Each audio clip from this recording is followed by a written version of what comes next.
Good morning, सुप्रभात, सत श्री अकाल, राधे राधे। आज के इस वीडियो में ये हमारा यूनिट एंड डायमेंशन का वीडियो चौथा वीडियो है और एप्लीकेशन ऑफ डायमेंशन का ये सेकंड वीडियो है। तो आज का ये वीडियो रोज की अपेक्षा थोड़ा सा लंबा होने वाला है और आज के इस वीडियो में जैसे कि एप्लीकेशन ऑफ डायमेंशन के हम फर्स्ट पार्ट में एक एप्लीकेशन को देख चुके हैं, दो एप्लीकेशन बचा हुआ है जिसमें सेकेंड एप्लीकेशन इस क्वेश्चन के माध्यम से समझेंगे और थर्ड एप्लीकेशन को इसके बाद देखेंगे। उसके बाद जी मेंस के क्वेश्चंस को भी हम लोग करेंगे।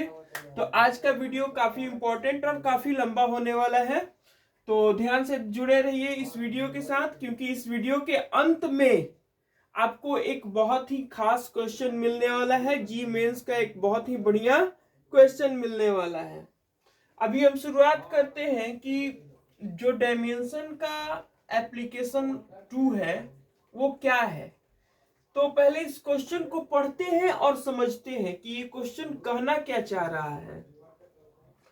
इस क्वेश्चन में लिखा हुआ है the frequency of a stretched string depends upon tension, length and mass per unit length. इसका मतलब ये हुआ फ्रीक्वेंसी, अगर हम किसी स्ट्रिंग को, किसी धागे को, उसमें अगर ऑक्सीलेशन करवाएं, नीचे खींच के छोड़ दे तो ये ऊपर नीचे ऊपर नीचे ऊपर नीचे करने लगेगा। तो फ्रीक्वेंसी मतलब होता है कि एक सेकेंड में कितना बार ऊपर नीचे ऊपर नीचे ऊपर नीचे ऊपर नीचे करेगा। फ्रीक्वेंसी का फॉर्मूला होता है 1/t। इस हिसाब से फ्रीक्वेंसी का डायमेंशन हो गया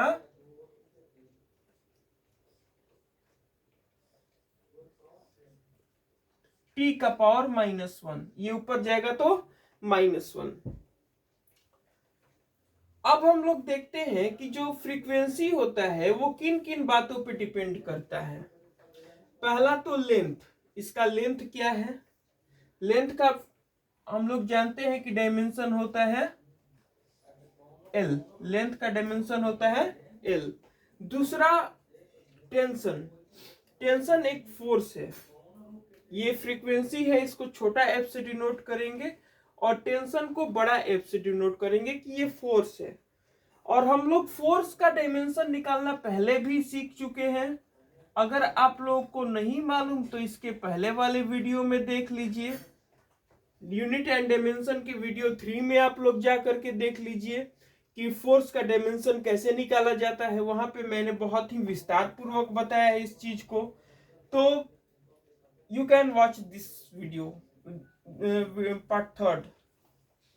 फोर्स का हम लोग डायमेंशन निकालते हैं, उसका डायमेंशन होता है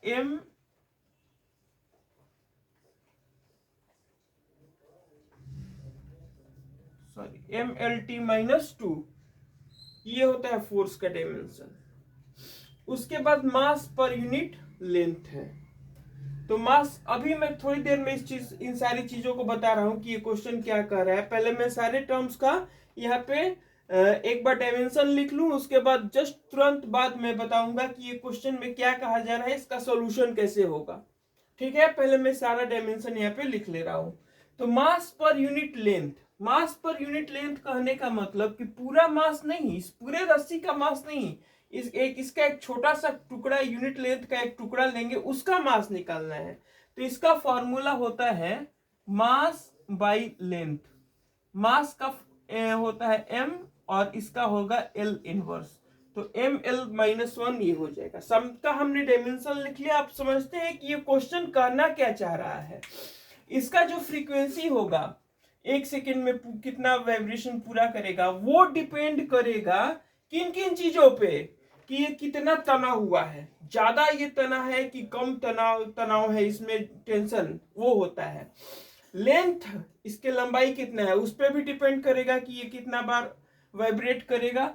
और तीसरा मास पर यूनिट लेंथ, यानी कि इसकी यूनिट लेंथ का कितना मास है, पूरे का मास नहीं, इसकी यूनिट लेंथ का कितना मास है, उस पर ये डिपेंड करेगा कि ये कितना वाइब्रेट करेगा, इसकी फ्रीक्वेंसी क्या होगी। तो ये क्वेश्चन को हम लोग समझ गए।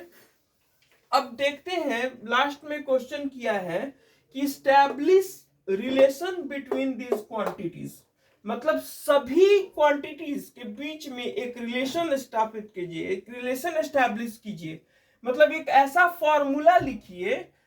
क्वेश्चन के को मैं शॉर्ट में समझा दे रहा हूं कि फ्रीक्वेंसी का एक ऐसा फॉर्मूला लिखना है, फ्रीक्वेंसी का एक ऐसा इक्वेशन बना के देना है जिसमें एल, एफ और एम तीनों आ जाए। तो इसका शुरुआत हम लोग करते हैं आज के इस वीडियो, इस क्वेश्चन का शुरुआत हम लोग करते हैं। इस क्वेश्चन को आप लोग लिख सकते हैं, वीडियो को पॉज कीजिए और इस क्वेश्चन को लिख लीजिए, क्योंकि मैं इस क्वेश्चन को अब मैंने इरेज कर दिया है, हटा दिया है, क्योंकि अभी यहाँ पे बोर्ड खाली करना है, क्योंकि सॉल्यूशन देना है। तो क्वेश्चन में क्या क्या बोला था कि फ्रीक्वेंसी डिपेंड करता है किन किन चीजों पे, एल पे, फोर्स पे, ये एफ, ये एल और ये एम पे। तो हम क्या करेंगे, एफ का पावर में समथिंग दे देंगे,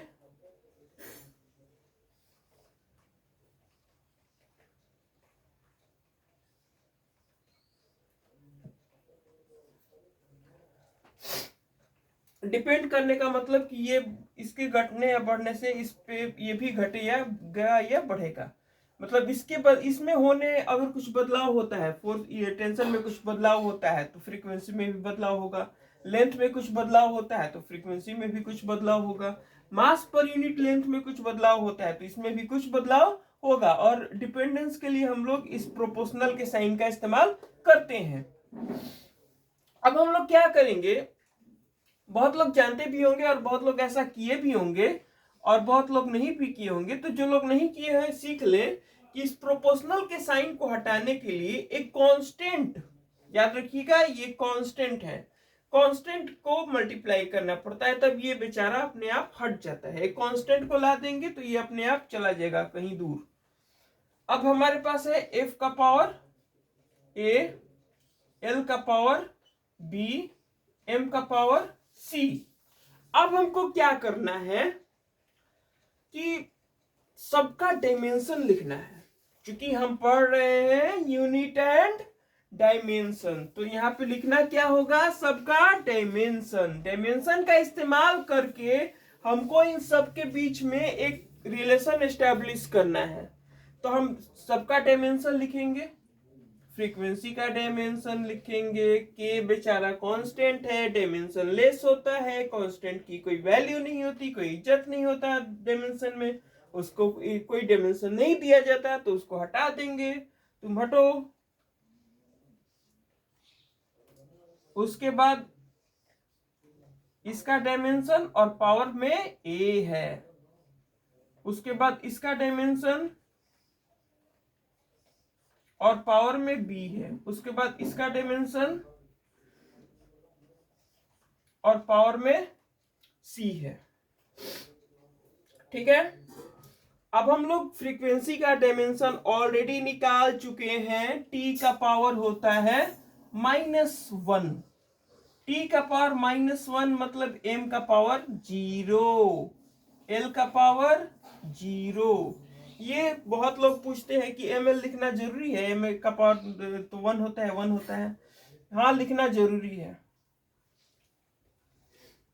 इसका होता है एम एल टी का पावर -2, एम एल टी का पावर -2, और इन सब का पावर ए। उसके बाद है एल का होता है एल, एल का पावर बी। उसके बाद है एम, एम के लिए होता है एम एल -1 का पावर सी। इतनी सारी चीजें हैं। एफ का एम एल टी -2 का पावर ए लिख दिए, एल का एल होता है एल का पावर बी लिख दिए, और एम के लिए एम एल -1 का पावर सी लिख दिए। अब हम लोग क्या करेंगे, जरा इसको सिंप्लीफाई करते हैं, तो ये हो जाएगा m0 l0 t का पावर -1 बराबर हो जाएगा m का पावर a, l का पावर a, t का पावर -2a, फिर से l का पावर b, m का पावर c, l का पावर -c। अब हम क्या करेंगे अगले स्टेप में? m का पावर 0, l का पावर 0, t का पावर -1, और इधर क्या हो जाएगा? m का पावर ये a और ये c ऐड हो जाएगा। क्या हो जाएगा? ऐड हो जाएगा। तो बचेगा इधर क्या? a प्लस सी, l का पावर यहाँ पे a है, यहाँ पे b है, यहाँ पे -c है, सबको जोड़ देंगे तो a प्लस बी माइनस सी, और t का पावर एक ही है, अकेला है, t -2a। इतनी बातें समझ में आ गई हो तो ठीक, नहीं आई हो तो कोई फेस टू फेस क्लास तो चल नहीं रहा है, ये तो एक ऑनलाइन क्लास है। आप लोग क्या कर सकते हैं, अगर नहीं समझ में आया तो कमेंट कर सकते हैं या मेरे व्हाट्सएप पे मैसेज कर सकते हैं, मैं फिर से समझाने की कोशिश करूंगा। तो कमेंट करें, व्हाट्सएप करें, जो करना है करें, लेकिन लास्ट तक जुड़े रहें, क्योंकि लास्ट में जी मेंस का एक बहुत ही बढ़िया क्वेश्चन मैं आप लोग के सामने रखूंगा। अब देखते हैं, यहाँ m का पावर a प्लस सी है, यहाँ m का पावर 0 है, यहाँ t का पावर -2 है, मैं यहाँ पे t का पावर -1 है। t के दोनों पावर को बराबर करते हैं, -2a बराबर -1, माइनस माइनस खा गया एक दूसरे को, और ये 2 नीचे फेंक देंगे 2 को, तो a का पावर बचा 1/2। एक चीज तो आ गया। दूसरा, m का पावर a प्लस सी है, m का पावर 0 है, यानी कि a प्लस सी का मान हो जाएगा 0। a का मान है 1/2 प्लस c बराबर 0। जब इसको इधर फेंकेंगे तो माइनस हो जाएगा, -1/2। c का मान आ गया -1/2। a plus B minus C, l का पावर है और इधर l का पावर 0 है।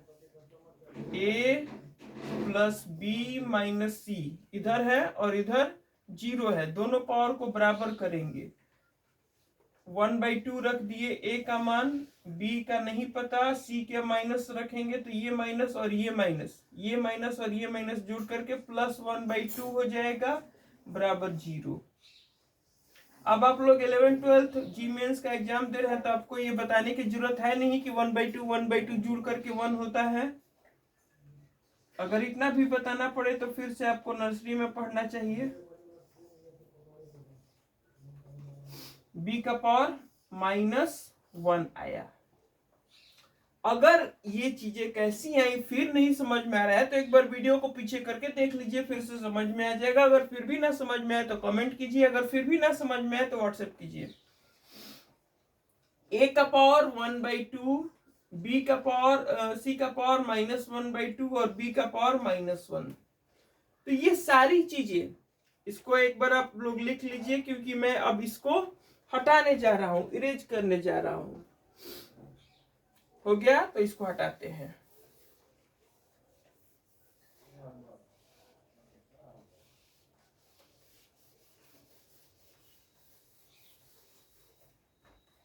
ये भी मिट गया, यहाँ पे था ऐसे में, ऐसे था। अब हम क्या करेंगे, ये ए बी सी का मान इसमें पुट कर देंगे तो हमको एक इक्वेशन मिलेगा। f का पावर कितना है? a है, तो a का मान 1/2, तो f का पावर 1/2।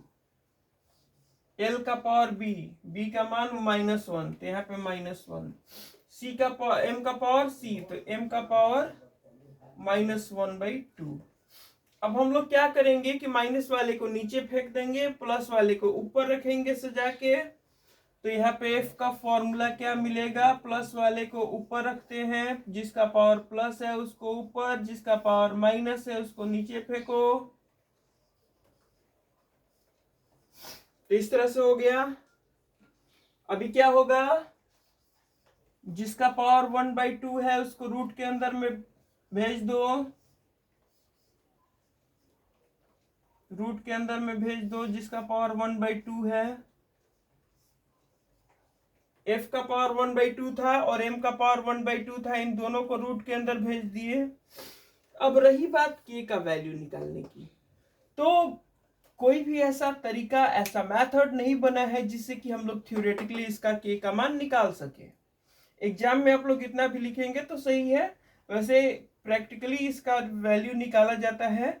और इस फॉर्मूला के लिए, सिर्फ इस फॉर्मूला के लिए k का वैल्यू 1/2 होता है। तो 1/2 पुट करने के बाद जो हमको फाइनल फॉर्मूला मिलेगा वो ये होगा।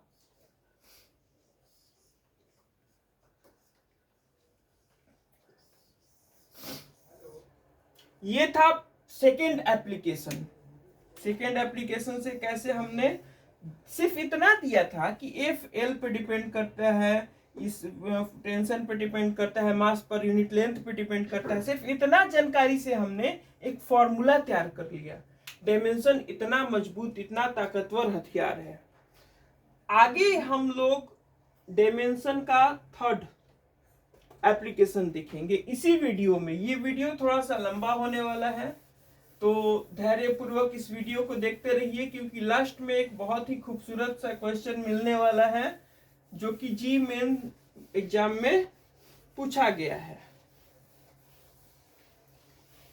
अगला जो एप्लीकेशन है, एप्लीकेशन, एक्चुअली इंग्लिश में उसको एप्लीकेशन कहते हैं और भोजपुरी में एप्लीकेशन कहते हैं।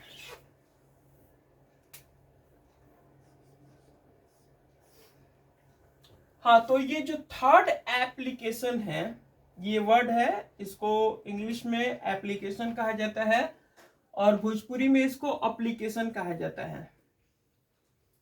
तो थर्ड जो एप्लीकेशन है उसमें हम लोग को सिखाया जाएगा कन्वर्जन। कन्वर्जन पहले मैं एक फॉर्मूला लिख दे रहा हूं। फॉर्मूला ये है कि अगर आपको U2 निकालना है तो इधर U1 लिखेंगे और 1 अपने साथ वाले को ऊपर रखता है और 2 को नीचे फेंक देता है।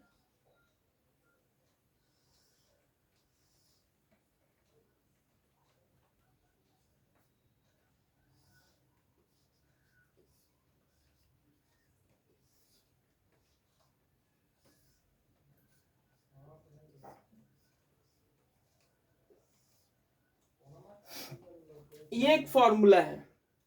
अब इस फॉर्मूला को कैसे इस्तेमाल करना है वो मैं अभी तुरंत बता दे रहा हूं, एक क्वेश्चन के माध्यम से मैं समझा दे रहा हूं। क्वेश्चन के माध्यम से अगर हम लोग कोई किसी चीज को समझते हैं, न्यूमेरिकल के माध्यम से अगर हम लोग कोई चीज समझते हैं, तो लाइफ लॉन्ग हमारे जीवन में, जीवन भर उस चीज को नहीं भूलते। ठीक है, तो एक क्वेश्चन है, कन्वर्ट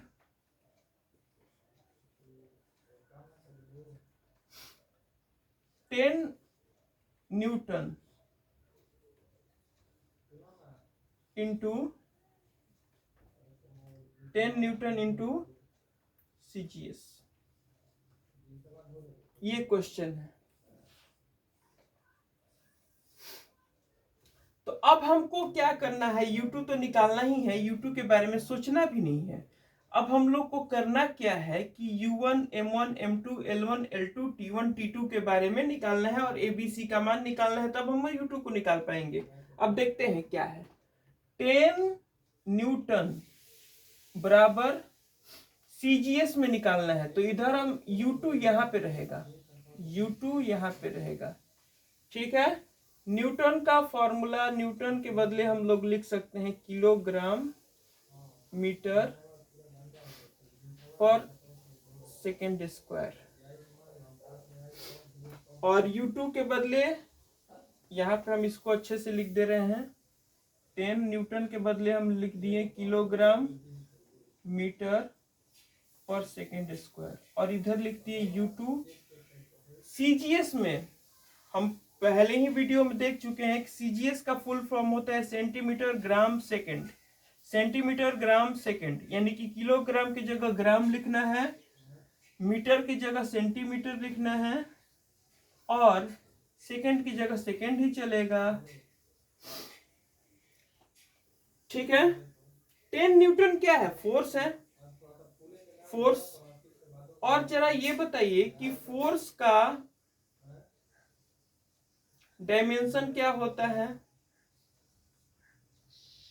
एम एल टी का पावर -2।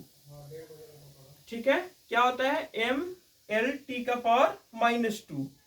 अब हम यहाँ पे देख सकते हैं कि m वाला जो टर्म है उसका पावर a है और यहाँ पे m का पावर 1 है, तो a का वैल्यू हमको मिल गया यहाँ से, a का वैल्यू हमको मिल गया 1। डायमेंशन लिख के उसके साथ कंपेयर करके a का b c का वैल्यू निकालना है। यहाँ पर हम देख सकते हैं कि l वाले टर्म का पावर b है और यहाँ पे एक l वाले टर्म का पावर 1 है, तो b का वैल्यू हमको मिल गया 1। b का वैल्यू हमको मिल गया 1। c का वैल्यू हो गया -2, तो यहाँ पे लिख दिए c का वैल्यू -2। ठीक है। अभी हमको ये पता करना है कि m1 क्या है, m2 क्या है। तो m1 यहां से हमको मिलेगा, ये वाला जो 10 लिखा हुआ है ये u1 का मान है, हो जाएगा। और यहाँ पे u2 होगा, यहाँ पे u1, यहाँ पे u2, तो ये u1 का मान हो गया 10। m1 का मान ये हो जाएगा किलोग्राम। m1 की जगह हमको किलोग्राम लिखना है, m2 की जगह हमको ग्राम लिखना है। इधर वाला जितना टर्म है 1 है, ये m1 है, ये l1 है और ये t1 है, ये m2 है, ये l2 है और ये t2 है। तो m1 की जगह हमने किलोग्राम लिख दिया, m2 की जगह हमने ग्राम लिख दिया, l1 की जगह मीटर लिखेंगे, l2 की जगह सेंटीमीटर लिखेंगे। l1 की जगह मीटर और l2 की जगह सेंटीमीटर। t1 की जगह सेकंड, t2 की जगह सेकंड, t1 की जगह सेकंड और t2 की जगह सेकंड। इतना सब कुछ पता करने के बाद अब बारी है इस फॉर्मूले पे आने की। तो फॉर्मूला में u2 का मान निकालना है, लिख दिए u2। u1 की जगह पे हम लोग क्या लिख देंगे? यहाँ पे u1 की जगह पे हम लोग 10 लिख देंगे। उसके बाद m1 की जगह हम लोग क्या लिख देंगे? किलोग्राम, सिर्फ किलोग्राम लिखेंगे। m2 की जगह पर क्या लिख देंगे? ग्राम लिख देंगे। a की जगह पे हम लोग क्या लिख देंगे? 1 लिख देंगे। l1 की जगह पे हम लोग क्या लिख देंगे? मीटर लिख देंगे। l2 की जगह पे हम लोग क्या लिख देंगे? सेंटीमीटर लिख देंगे। b की जगह पे हम लोग क्या लिख देंगे? 1 लिख देंगे।